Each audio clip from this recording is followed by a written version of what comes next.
नमस्कार, कार्यक्रम स्वास्थ्य चर्चामा तपाईलाई स्वागत छ। म पवित्रा पराजुली र मलाई प्रविधि कक्षमा साथ दिनुभएको छ साथी गगन गिरीले। कार्यक्रम स्वास्थ्य चर्चा तपाईँ नेपालकै उत्कृष्ट सामुदायिक रेडियो विजय एफएम 101.6 र इन्टरनेट अनलाइनमा www.vijayfm.org.np र विजय एफएम को आधिकारिक फेसबुक पेजमा गरिएको लाइभ मार्फत एकैसाथ सुनिरहनु भएको छ। अबको आधा घण्टा हामी तपाईँ सँगै रहनेछौँ।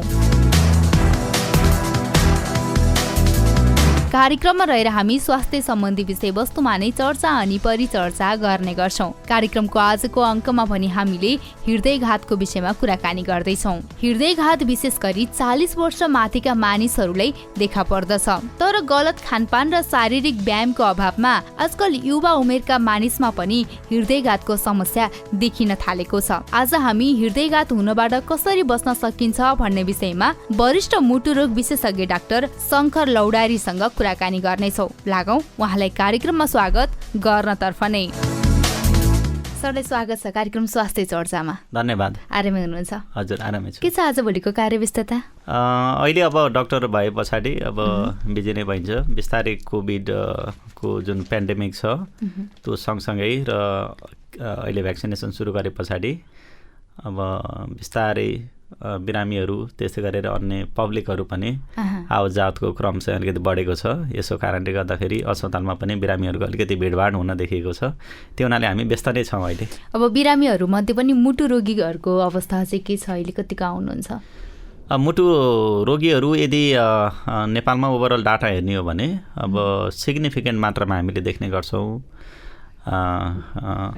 र अहिले चाहिँ जति पनि सिरियस केसहरू जसले गर्दाखेरि चाहिँ इभन व्यक्तिको मृत्यु हुन्छ त्यसमा नम्बर 1 कारण चाहिँ हामीले मुटु सम्बन्धी रोगहरू नै मान्छौँ, अर्थात् कार्डियोभ्यास्कुलर डिजिज भन्ने मान्छौँ। त्यही हुनाले अब मुटुका बिरामीहरू पनि यो कोभिडको कारणले गर्दा पनि कम्प्लिकेसन भएर बढेर पनि आएका छन् र पहिला जुन भइसकेका बिरामीहरू छन् मुटुका ती पनि फलोअपको लागि त्यस्तै गरेर कुनै नयाँ समस्या थपेर अहिले आउने क्रम चाहिँ जारी छ। यो मुटु रोगको पहिचान चाहिँ कसरी गर्ने? जस्तै मलाई चाहिँ मुटुको रोग छ भनेर चाहिँ कसरी थाहा पाउन सकिन्छ? मुटु रोगीका बिरामीहरूलाई विभिन्न लक्षणहरू हुन सक्छन्। अब त्यसमा सामान्यतया हामीले लक्षण देखिने भनेको चाहिँ सास फेर्न गाह्रो हुने, प्रायःजसो हिँड्दाखेरि गाह्रो हुने, त्यस्तै गरेर राति सुतेको बेलामा सास फेर्न गाह्रो भएर उठ्न पर्ने, सिधा भएर सुत्दा पनि अलिकति गाह्रो हुने, त्यो एउटा चाहिँ महत्त्वपूर्ण लक्षण हो। दोस्रो लक्षण भनेको छाती दुखाइ हुने अर्थात् छाती गरुङ्गो हुने, जुन चाहिँ छातीको बिचको भागमा जसलाई हामी स्टेर्नम भन्ने भाग हुन्छ त्योभन्दा पछाडि चाहिँ केही कुराले हेभिनेस जस्तो फिल भएको, केही कुराले दबाएको जस्तो हुने, कसै कसैलाई पोलेको जस्तो महसुस हुने र त्यो दुखाइ चाहिँ प्रायःजसो एक्सर्साइज गर्दाखेरि, उकालो चढ्दाखेरि, भर्याङ चढ्दाखेरि, अलिकति हतार हुँदाखेरि चाहिँ त्यो दुखाइ अलिकति बढ्ने र त्यो दुखाइ कहिलेकाहीँ यो देब्रे साइडको पाटामा पनि दुखाइहरू जाने गर्दछ। कसै कसैलाई चिउँडोसम्म पनि दुखाइ जान्छ, कसै कसैलाई पेटसम्म पनि दुखाइ जान सक्छ। त्यो हुनाले कहिलेकाहीँ हामीले ग्यास्ट्राइटिस भनेर चाहिँ उपचार गरेका बिरामीहरू एक्चुअली मुटुका रोगी नै हुनसक्छ, इभन हृदयघात पनि हुनसक्छ। त्यही हुनाले छातीको दुखाइ चाहिँ मुटु रोगको एउटा महत्त्वपूर्ण लक्षण हो। यद्यपि छातीका दुखाइका विभिन्न कारणहरू हुन्छन्, इभन ग्यास्ट्राइटिसले पनि छातीको दुखाइ हुनसक्छ। कहिलेकाहीँ यो मांसपेशीको दुखाइको कारणले गर्दाखेरि, कहिलेकाहीँ त्यो भित्रको जुन रिब्स अर्थात् करङहरूको स्वेलिङ हुन्छ, कोस्टोकोन्डाइटिस भन्छौँ, यसको कारणले पनि छातीको दुखाइ हुनसक्छ। कहिलेकाहीँ छालामा आउने रोगहरू अर्थात् नसाका रोगहरू हुन्छन्, त्यसको कारणले पनि दुखाइ हुनसक्छ। तर अघि मैले भनेको जस्तो यदि छाती दुखाइ गरुङ्गो महसुस हुन्छ, छाती दुखाइ 20 मिनटभन्दा बढी दुख्छ कन्टिन्युअसली र छाती दुखाइ हुँदाखेरि चाहिँ पसिना चिडचिडाउने, चक्कर लाग्ने, बेहोस हुन्छ जस्तो भन्ने महसुस भयो भने चाहिँ प्रायःजसो एउटा मुटु रोगको एउटा लक्षण हुनसक्छ। त्यो माथि पनि हृदयघातको। त्यो बाहेक अन्य मुटु रोगका लक्षणहरूमा चक्कर लाग्ने, मुटुको ढुकढुकी हुने र मुटुको ढुकढुकी चाहिँ अनियन्त्रित रूपमा चलिराख्ने, एकदम फास्ट हुने। कसै कसैको चाहिँ धड्कन कम हुने रोग हुन्छ, जस्तो प्रायःजसो उमेर धेरै भएका बुवा आमाहरूको चाहिँ जुन मुटुको चाहिँ धड्कन जाने बाटो हुन्छ त्यो उमेरको कारणले बिस्तारै खिँदै जाने प्रक्रिया हुन्छ। त्यसको कारणले मुटुको हार्ट ब्लक भन्छौँ हामी, यो समस्या पनि हामीले कमनली नै देख्ने गर्छौँ। र कुनै चाहिँ चक्कर लाग्ला जस्तो हुने, बेहोस हुम्ला जस्तो हुने र कतिपय चाहिँ बेहोसै हुने, त्यो पनि चाहिँ मुटु रोगका लक्षणहरू हुन्छन्। त्यो बाहेक कहिलेकाहीँ अब हामीलाई झुकाउन सक्नेमा चाहिँ खुट्टाहरू चाहिँ धेरै अत्याधिक रूपमा सुनिने, किनभने बिरामीले याद गरेको हुँदैन, एकचोटि खुट्टा हेर्दाखेरि कसैले सोइलिङ छ तपाईँको भनेर जानकारी गराउने र पछाडि जाँच गर्दाखेरि मुटु रोग पत्ता लगाउने त्यो पनि हुन्छ। कसैको हातमा कलर चेन्जहरू हुन्छ, प्रायःजसो हाम्रो रातो रङ हुन्छ भने कुनै मुटुका बिरामीहरूको चाहिँ प्रायःजसो नङ भाग र जुन टिप्स अफ फिङ्गर्सहरू हुन्छ यो चाहिँ निलो हुन्छ, जसलाई हामी मेडिकल भाषामा साइनोसिस भन्छौँ। यी चाहिँ मुटु रोगका विभिन्न लक्षणहरू र साइन्सहरू हुन्छन्। यिनीहरू कतिको घातक हुन्छन्? अब यो हेरेर, अब यदि बिरामीलाई धेरै नै सास फेर्न गाह्रो भएको छ, हार्ट फेलर भएको छ भने त्यो पनि घातक हुन्छ, इभन ज्यान पनि जान सक्छ। टाइममा पहिचान भएन भने, त्यसै गरेर छाती कन्टिन्युसली दुखेको छ, बिरामीले कुनै मतलब गरेन मलाई ग्यास्ट्राइटिस मात्र भएर भएको छ भनेर ग्यास्ट्रिकको दबाई खाने, इभन हामीले देख्छौँ बाहिर क्लिनिकमा गएर चाहिँ झोल दबाई खाने, अनि त्यसले नै ठिक भएन भनेर अनि बल्ल सिरियस भए पछाडि चाहिँ अस्पताल दौडाउने चलन छ। र जब हामीले इसिजी जाँच गर्छौँ, रगतको जाँच गर्छौँ, त्यो बेलामा हृदयघात भइसकेको हुन्छ। त्यही हुनाले कुनै पनि लक्षणहरूलाई, मुटुका लक्षणहरूलाई सामान्य मान्न सकिन्न। यदि सही टाइममा हामीले पहिचान गरेर उपचार गऱ्यौँ भने पुरा निको पनि हुन्छ, सही टाइममा हामीले पहिचान गरेन भने त्यसले इभन ज्यान पनि लिन सक्छ। अब आज विशेष गरी हृदयघातको विषयमा कुरा गरौँ। यो भनेको चाहिँ के हो, यो किन कसरी हुन्छ? हृदयघातलाई अब हामीले पब्लिकले बुझ्ने भाषामा हार्ट एट्याक पनि भन्ने गर्छौँ र हामी मेडिकल भाषामा मायोकार्डियल इन्फार्क्सन भन्छौँ। र जुन मुटु आफू चल्नको लागि मुटुको यति संवेदनशील अङ्ग हो कि करिब 1 मिनेटमा 60देखि 100 पटकसम्म यो धड्किरहेको हुन्छ। र यो चाहिँ जुन खुम्चिने प्रक्रिया हुन्छ, खुम्चिने प्रक्रिया हुँदाखेरि यसले मुटुमा भएको रगतहरू चाहिँ शरीरका अन्य अङ्गहरूमा लगेर यसलाई सिञ्चित बनाइरहेको हुन्छ। र हाम्रो दिमागले काम गर्छ, किडनीले काम गर्छ, छालाले काम गर्छ, इभन हामीले सबै हातखुट्टा चलाउँछौँ, सबै मुटुको देन हो, किनभने यसले चाहिँ रगतहरू सप्लाई गरेको हुन्छ। र मुटु आफैलाई सप्लाई गर्ने एउटा रक्तनली हुन्छ जसलाई हामी कोरोनरी आर्ट्री भन्छौँ।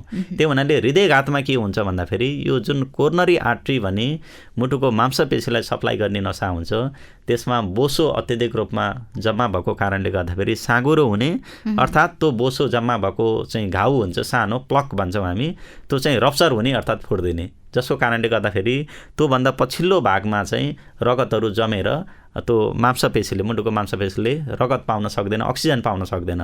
त्यही हुनाले मुटुको मांसपेशी आफै मर्न थाल्छ, जसलाई नै हामी मेडिकल भाषामा मायोकार्डियल इन्फार्क्सन अर्थात् हृदयघात भन्छौँ। यो विशेष गरी कस्ता व्यक्तिले हुन सक्ने सम्भावना? प्रायःजसो यो चाहिँ जुनसुकै उमेरलाई हुनसक्छ, तर प्रायःजसो जुन एडल्ट्स अर्थात् वयस्क ग्रुप छ र उमेर धेरै भएका व्यक्तिहरूलाई हुन्छ। र त्यो मध्ये पनि जसलाई उच्च रक्तचाप छ, कन्ट्रोलमा छैन, त्यस्तै गरेर डायबिटिज छ, मधुमेह छ, जसको सुगर लेभल राम्रोसँग कन्ट्रोल भएको छैन, त्यस्तै खानामा चाहिँ कोलेस्टेरोलको लेभल अत्यधिक रूपमा खाने अर्थात् चिल्लो धेरै खाने, जसले गर्दाखेरि रगतमा कोलेस्टेरोलको मात्रामा अत्यधिक भयो भने त्यो पनि कोरोनरी आर्ट्रिजमा गएर जम्मा हुन्छ र त्यसले पनि हृदयघात गराउँछ। त्यो बाहेक स्मोकिङ, चुरोट अर्थात् कुनै पनि फर्मको चुरोट जन्ने पदार्थहरू त्यसले पनि गराउन सक्छ। रक्सीको अत्यधिक सेवनले पनि गराउन सक्छ। र अहिले चाहिँ हामीले युवा पिँढीमा देखिने चाहिँ ड्रग एब्युजमा जस्तो कोकेनहरू, हेसिस, गाजा, त्यस्तै गरेर इन्ट्राभेनस ड्रग एब्युजहरू छ, यसले पनि मुटुको रक्तनलीहरूलाई साँगुरो बनाएर सडनली हार्ट एट्याकहरू गराउन सक्छ। यी चाहिँ विभिन्न कारकहरू हुन्। र कहिलेकाहीँ चाहिँ वंशाणुगत अर्थात् हेरिडिटिकल्ली पनि व्यक्तिलाई हृदयघातको सम्भावना हुनसक्छ। यो हुनुको अरू कारण चाहिँ के हुन्छ? जस्तै अव्यवस्थित सहरीकरण पनि भन्ने गरिन्छ। यसमा पल्युसनले पनि यसलाई गरेको हुन्छ। र अर्को इम्पोर्टेन्ट भनेको अहिले हामीले देखेको अल्छीपन अर्थात् फिजिकल एक्टिभिटी चाहिँ कम हुने, जस्तो तपाईँले व्यायाम गर्नुहुन्न, बढी अत्यधिक स्ट्रेस लिनुहुन्छ, खानपिनमा अत्यधिक बाहिर रूपमा चाहिँ धेरै जङ्क फुड्सहरूको सेवन गर्ने, जसमा कोलेस्टेरोलको मात्रा धेरै हुन्छ, नुनको मात्रामा धेरै हुन्छ। यी लाइफस्टाइल जुन हाम्रो चेन्जेस अहिले देख्छौँ, यी कारणले गर्दा पनि हृदयघात हुनसक्छ। हुन त विशेष गरी यो 40 वर्ष कटेकोलाई बढी हुने सम्भावना भने पनि पछिल्लो समय चाहिँ कम उमेर समूहकालाई पनि यो समस्या चाहिँ बढी देखिएको पाइन्छ। यसको मुख्य कारण अहिले बढी चाहिँ 40 वर्ष बढीकालाई नै हुन्छ, तर 40 वर्षभन्दा कम उमेरकालाई हृदयघात भयो भने हामी heart attack in the young भनेर भन्छौँ, यङ पपुलेसन भन्छौँ हामीले, लेस देन 40 इयर्समा। र 40 इयर्समा करिब 8 देखि 10% हार्ट एट्याक हुने ग्रुप चाहिँ अहिले लेस देन 40 इयर्सको हामीले पाइएको छ। यी मध्ये चाहिँ प्रमुख कारण भनेको स्मोकिङ नै हो, नम्बर 1 कारण। त्यो हुनाले स्मोकिङ यति इम्पोर्टेन्ट छ कि तपाईँले स्मोकिङ मात्र रोकेको खण्डमा हृदयघातबाट धेरै कन्ट्रोल हुन सकिन्छ। र दोस्रो भनेको यो यङ उमेरमा हुने भनेको रगतमा चाहिँ जुन जम्ने चिजहरू हुन्छ, सर्टेन क्लटिङ फ्याक्टर्सहरू हुन्छ त्यसको एक्सेसिभ प्रोडक्सन अर्थात् एन्टिकोएगुलेन्टहरू भन्ने चाहिँ शरीरमा त्यो रगत चाहिँ पगाल्ने तत्त्वहरू हुन्छ त्यसको कमी भएको कुनै कुनैमा जेनेटिकल्ली कम हुनसक्छ त्यसको कारणले पनि हृदयघात हुनसक्छ। त्यो बाहेक अघि मैले जुन भने नि ड्रग एब्युज अर्थात् चाहिँ इन्ट्राभेनस ड्रग युजहरू कोकेनहरूको युज यसले पनि यङ पपुलेसनमा हृदयघात गराउन सक्छ। कसरी थाहा पाउने मलाई हृदयघात हुँदैछ भन्ने कुरा? पहिलो चाहिँ लक्षणको आधारमा नै हामीले गेस गर्नुपर्छ। अब यदि कुनै व्यक्तिको हामीलाई पहिले हिस्ट्री थाहा छ कि उहाँलाई डायबिटिज छ, हाइपरटेन्सन छ, त्यस्तै गरेर उहाँले ड्रग एब्युजहरू केही गर्नुहुन्छ, त्यस्तो व्यक्तिले छाती दुखो भनौँ, एक्कासी छाती दुखाइ चाहिँ जस्तो ग्यास्ट्रिकको दबाई खाँदा पनि त्यो निको नहुने, लामो समयसम्म छाती दुख्ने, छाती दुखा हुँदाखेरि चिसो पसिना आउने, बेहोस हुम्ला जस्तो हुने, यो चाहिँ सामान्यतया लक्षण भयो।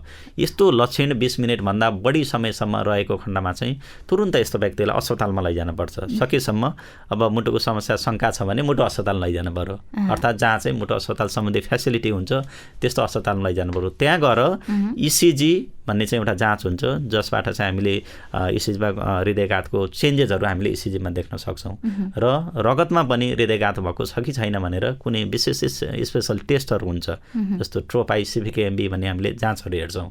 यी दुईवटा जाँच र आवश्यक परेमा मुटुको भिडियो एक्सरे हेरियो भने हामीले कुनै व्यक्तिलाई हृदयघात भएको छ कि छैन भनेर करिब 99% कन्फर्म भन्न सक्छौँ। यसबाट बस्न चाहिँ के गर्ने?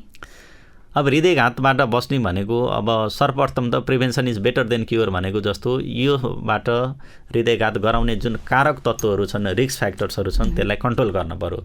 यदि तपाईँ फिजिकली इनएक्टिभ हुनुहुन्छ भने फिजिकल एक्टिभिटी बढाउन पर्यो, व्यायाम बढी गर्न पर्यो, खानपिनमा विचार गर्न पर्यो, युजली नुनको कम सेवन गर्ने, चिल्लो चिजहरू, तेलहरू, घिउहरूको कम सेवन गर्ने, फ्राइड आइटम्सहरू कम गर्ने, स्मोकिङ गर्ने आदत छ भने त्यसलाई बन्द गर्न पर्यो, अत्यधिक रूपमा मद्यपान गर्न भएन, सुगर छ भने सुगरलाई कन्ट्रोल गर्न पर्यो। यो चाहिँ प्राइमरी चिज भयो। त्यो बाहेक अब यति गर्दा गर्दै पनि विशेष कारणले गर्दाखेरि अर्थात् आफूले हेल्दी लाइफस्टाइल अपनाउन नसकेको कारणले हृदयघात भएको छ भने त्यसलाई उपचार गर्न पर्यो समयमा उपचार गर्ने दुईवटा पद्धति हुन्छन्।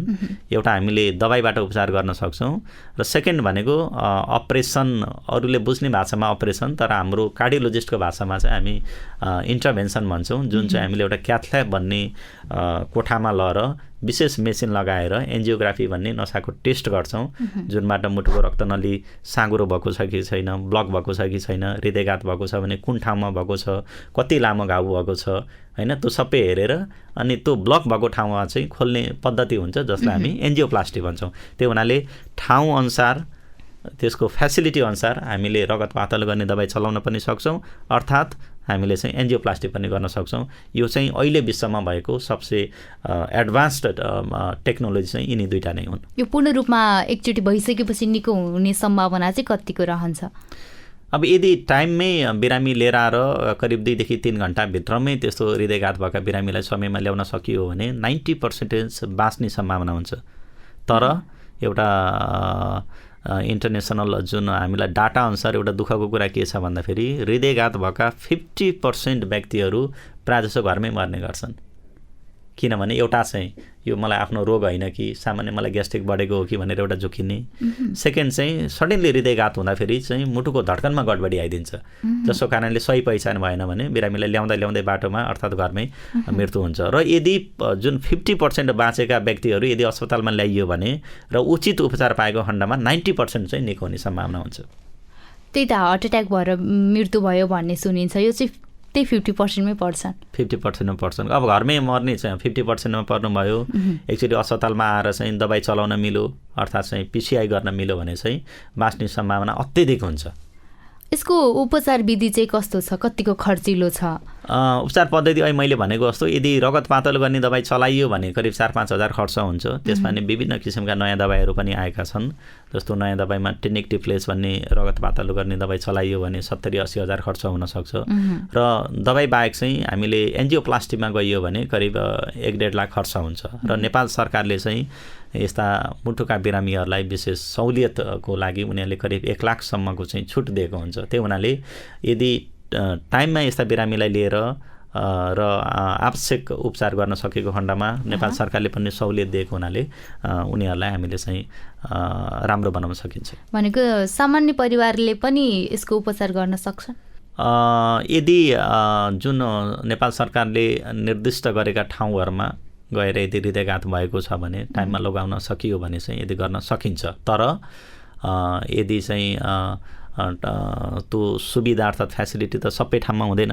त्यो हुनाले यदि बिरामी दुर्गम ठाउँमा छ, टाढा भएको छ, हार्ट एट्याक भएको छ भने त्यस्तो बेलामा चाहिँ मेरो पर्सनली कार्डियोलोजिस्ट भएको हुनाले आग्रह के छ भन्दाखेरि सामान्य टेस्ट इसिजी र रगतको जाँच गरेर पनि हामीले हार्ट एट्याक हो कि होइन भनेर पहिला निर्धारण गर्न सक्छौँ। र त्यस्तो ठाउँमा यदि बिरामी 3 घण्टाभित्र मुटुको अपरेसन गर्ने ठाउँमा यदि आउन सक्दैन भने इन्टरनेसनली हामीले के भन्ने गरिन्छ भन्दाखेरि तुरुन्त रगत पातलो गर्ने दबाई चलाउन सकिन्छ। किनभने त्यसको कस्ट त खासै धेरै होइन, 4-5 हजार भनेको त ठुलो कुरा होइन।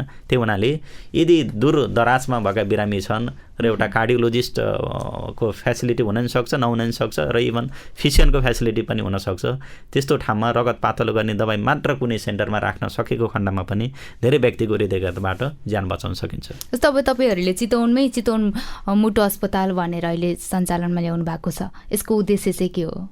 अब हामीले बेसिकल्ली मुटु अस्पतालको हामीले कन्सेप्ट भनेको पनि जस्तो विभिन्न किसिमका बिरामीहरू हुन्छन्। अब अहिलेको युग भनेको के हो भन्दाखेरि एउटा स्पेसिलिटी केयर दिने चाहिँ हामीले त्यसमा विश्वास गर्छौँ। किनभने एउटा जनरल हस्पिटलमा सबै विषय कार्डियोलोजी, न्युरोलोजी, नेफ्रोलोजी, अर्थोपेडिक्स, गाइनेकोलोजी, छाला, आँखा यो सबै उपचार गर्ने चाहिँ म एउटा डाक्टर लामो समयसम्म काम गरेको मान्छे हुनाले मैले चाहिँ त्यो चाहिँ देख्दिनँ। र एउटा अस्पताल चलाउने प्रशासकहरूले अर्थात् त्यो म्यानेजमेन्टले पनि यति धेरै विषयमा टेक्निकल्ली उनीहरूले जति प्रविधिहरू चाहिन्छ, जति सामानहरू चाहिन्छ, जति केयर दिनपर्छ त्यो मैले अलमोस्ट इम्पोसिबल नै मान्छु। त्यही हुनाले हामीले के सोच्यौँ भन्दाखेरि हाम्रो ग्रुपले एउटा चाहिँ निर्दिष्ट चाहिँ अस्पताल जहाँ चाहिँ मुटु बिरामीहरूलाई नै प्रत्यक्ष रूपमा फाइदा होस् र त्यो सम्बन्धी नै हामीले फेसिलिटी पनि दिन सकियोस्, त्यो सोचले गर्दाखेरि चाहिँ हामीले मुटु अस्पताल चाहिँ सञ्चालन गर्ने चाहिँ हामीले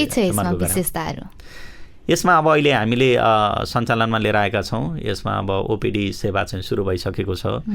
त्यस्तै गरेर बिरामीहरूलाई चाहिँ भर्ना गर्नको लागि अत्याधुनिक वार्डहरू छन्। त्यस्तै आइसियू अर्थात् कोरोनरी केयर युनिट सर्भिसहरू छ। इन्भेस्टिगेसनको लागि हुने जाँचहरू चाहिँ मुटुको जाँचहरू, इकोकार्डियोग्राफी, टिएमटी, एबिपी, वोल्टर भन्ने जाँचहरू हुन्छ। र बिस्तारै हामीले क्रमिक रूपमा क्याथल्याब भन्ने मुटुको जुन अपरेसन गर्ने ठाउँ हुन्छ त्यो पनि हामीले छिट्टै सञ्चालनमा ल्याउने प्रयासमा छौँ। हुन्छ, हामी कार्यक्रमको अन्तिममा छौँ, के भन्न चाहनुहुन्छ अन्त्यमा? म यही आग्रह गर्न चाहन्छु कि जति पनि यहाँ यो जुन सुनेर बस्नुभएको हुन्छ सम्पूर्ण श्रोताहरूलाई यो भन्न चाहन्छु कि मुटुका रोगीहरू चाहिँ दिन प्रतिदिन बढ्दो क्रम छ र सकेसम्म मुटुको रोग नलागोस् भन्ने चाहिँ मेरो कामना छ। अब त्यसको लागि हामीले अघि जुन भनिसकेका लाइफस्टाइल मोडिफिकेसन टेक्निक भन्छौँ, जसलाई हामी टिएलएम थेरापेटिक लाइफस्टाइल मोडिफिकेसन भन्छौँ।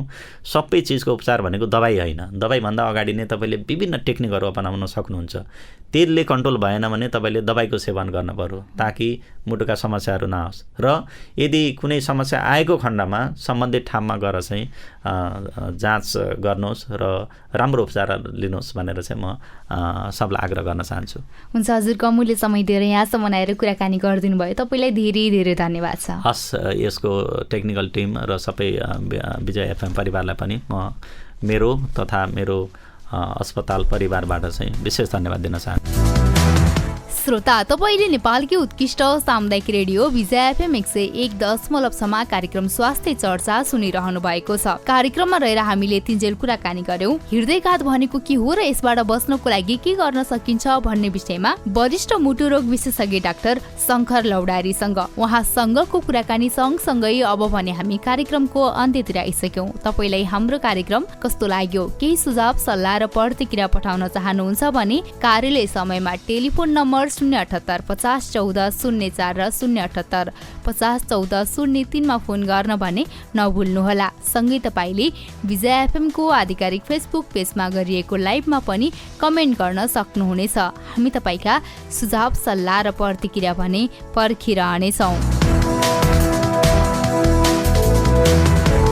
हवस् त, यतिन्जेल कार्यक्रम सुनेर साथ दिनुहुने तपाईँलाई धन्यवाद। त्यसै गरी धन्यवाद प्राविधिक साथी गगन गिरीलाई पनि। कार्यक्रम स्वास्थ्य चर्चाको अर्को अङ्कमा तपाईँ र मेरो भेट पक्कै हुनेछ। आजको अङ्कबाट भने म पवित्रा पराजुली बिदा हुन्छु। नमस्कार, तपाईँको यो साता शुभ रहोस्।